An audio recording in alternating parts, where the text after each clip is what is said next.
I know it's just a scrimmage, but what are you guys going to take away from this?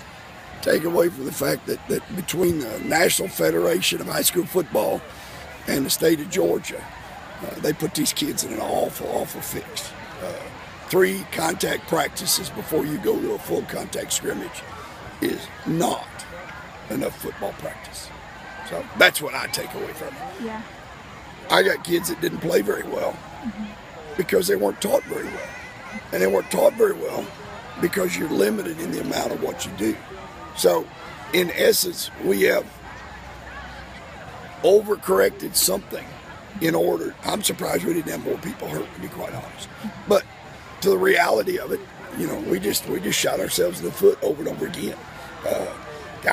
Drove the ball 45 yards, get to midfield, passed, great position, snap 2 in the dirt, back to back.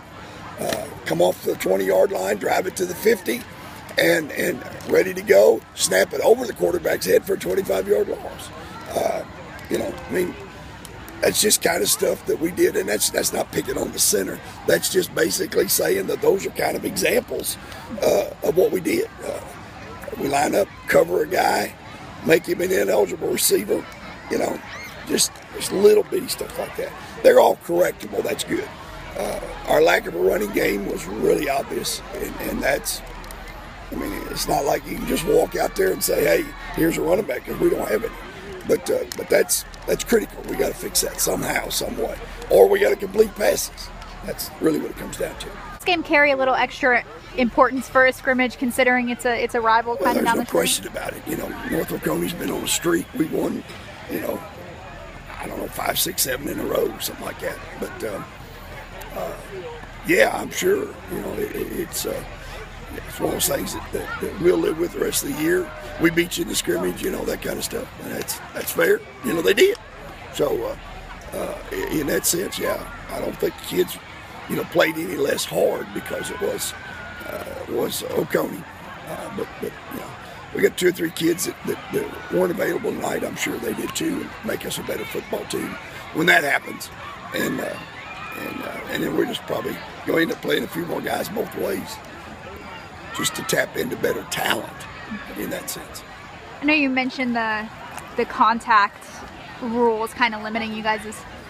Since this was the first time they were able to hit quite a bit, were you trying to correct them in game and stuff like that? Well, I think you'll do more. You were substitute corrections and that kind of stuff, but I think you'll do more from the film, which is really why the scrimmage has that kind of importance. You're able to film what you're playing against somebody that you normally don't, you know, hit against, and so they don't really know what your play is coming out of the box, like it happens in practice and things like that. So, yeah, it gives you a chance to coach during the game, but you don't make many adjustments at that point.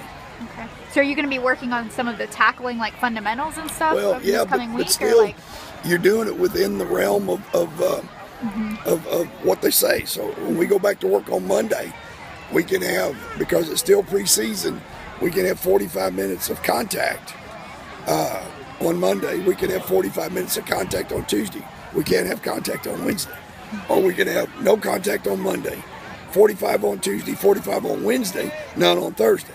So, you know, it's just not enough physicality, you know, to teach good tackling and all that kind of stuff.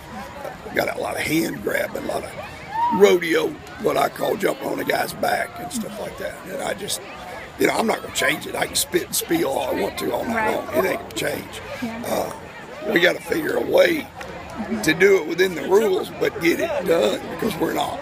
You know, we're just not. We just didn't play very well.